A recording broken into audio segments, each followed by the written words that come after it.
नमस्कार दोस्तों and welcome back to my channel जहां आपको मिलता है सिर्फ और सिर्फ एंटरटेनमेंट। और आज मैं लाया हूँ कार्नेज का 6th इशू।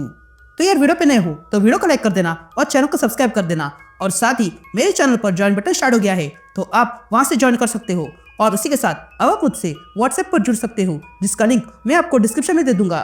तो यार पिछले इशू में आपने देखा कि फ्लैश थॉम्पसन ने कार्नेज को ढूंढ निकाला था, लेकिन फिर फ्लैश को पता चलता है कि ये सब कुछ कार्नेज का ही प्लान था एरिक कहाँ पर है ये पता करने के लिए। और जब उसे पता चल गया कि एडी के बारे में डिलन को पता है तब कार्नेज ने फ्लैश से उसका एंटीवेनम छीन लिया और उसे किसी अजीब जगह पर फेंक दिया जहां पर सिर्फ अंधेरा था। तो अब आगे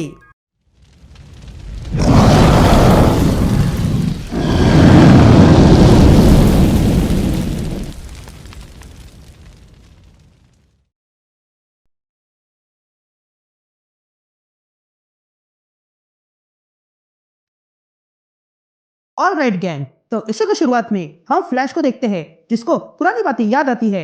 जब वो कोवर्ट मिशन पे था तभी हमें एक आवाज सुनाई देती है जो कहता है वो अफगानिस्तान में था। वहाँ उसे अपने हाथों से एक आदमी को मारना पड़ा और सैंटोस मरने की हालत में है।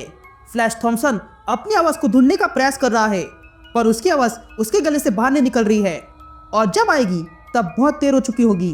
तभी हम देखते हैं कि फ्लैश का साथी सैंटोस आगे बढ़ रहा था जहां पर एक पतली सी वायर थी जिसको छूते ही वहां पर धमाका हो जाता है।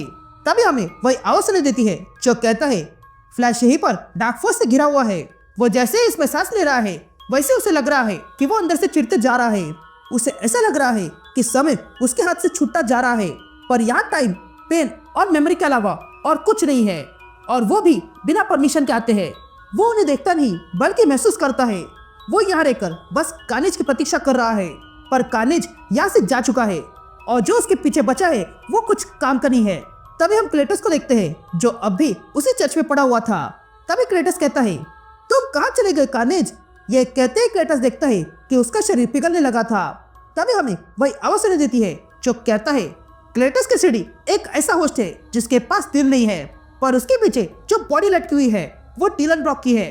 तभी हम वेनम को देखते हैं जो टिलन को नीचे उतार रहा था और देखता है कि डिलन मर चुका है। ये देखकर वेनम डिलन को पुनः जीवित करने लगता है। तभी हमें वही आवाज सुनाई देती है जो कहता है वेनम डिलन को पुनः जीवित करने के लिए हर संभव प्रयास कर रहा है लेकिन उसे पता नहीं है कि डिलन के प्राण यहाँ से निकलकर ऐसी जगह गए हैं जहाँ वो कभी जा नहीं सकता है। ये कहते ही हम डिलन को देखते हैं जो अब इवेंचुअलिटी के पास पहुंच चुका था। तभी वो आवाज कहती है कि कार्नेज ने भी डिलन का पीछा किया फिर उसे डिलन कहीं दिखाई नहीं दिया इसलिए उसे लगा कि उसने पानी में कोई बच्चे को खो दिया। लेकिन ये कोई पानी नहीं है बल्कि समय है। यहाँ हम क्लेटस को देखते हैं जो कार्नेज का ही बनाया हुआ है इसलिए कार्नेज ने क्या किया है यह उसे दिखाई देने लगता है और वो देखता है कि कार्नेज गार्डन पर गया था और वहां उसने ऑल ब्लड का इस्तेमाल किया और फिर पूरे गार्डन को नष्ट कर दिया। ये सब करने के बाद कार्नेज पुनः क्लेटस के पास आता है और क्लेटस से कहता है मैंने एडी को ढूंढ निकाला, वो समय में छुपा हुआ है। जिस पर क्लेटस कार्नेज से कहता है हाँ मैंने भी देखा, तुमने क्या तबाही मचाई वो भी मेरे बगैर। जिस पर कार्नेज क्लेटस से कहता है गुस्सा मत होना क्लेटस, मैंने तुम्हारे लिए ट्रीट लाई है। मैंने उन सबको यहाँ तुम्हारे लिए लाया है, मेरे साथ जुड़ जाओ और देख लो। ये कहते हैं कार्नेज क्लेटस के साथ जुड़ जाता है और तब क्लेटस को भी आने वाले वेनम वॉर के बारे में पता चलता है। ये सब जानने के बाद कार्नेज वहां से चला जाता है। यहाँ दूसरी तरफ हम रॉकस्मार्ट देखते हैं जहाँ पर हमें वही रिपोर्ट दिखाई देती है जिसमें जॉन की मौत के बारे में पता चला था।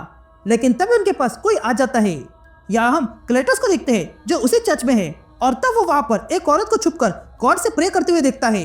लेकिन तभी इसके सामने क्लेटस आता है और कहता है तुम क्या प्रे कर रही हो।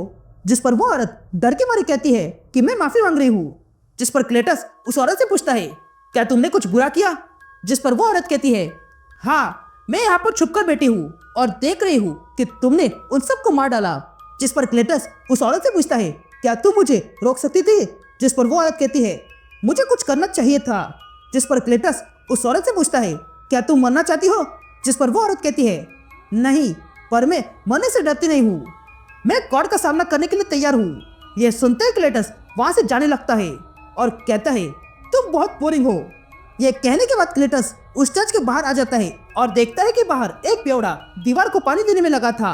यह देखकर क्लेटस उसी आदमी के पास आता है लेकिन वो आदमी नशे में होने के कारण क्लेटस के मुंह पर ही जोरदार पंच मारता है। ये देखकर क्लेटस बहुत खुश होता है।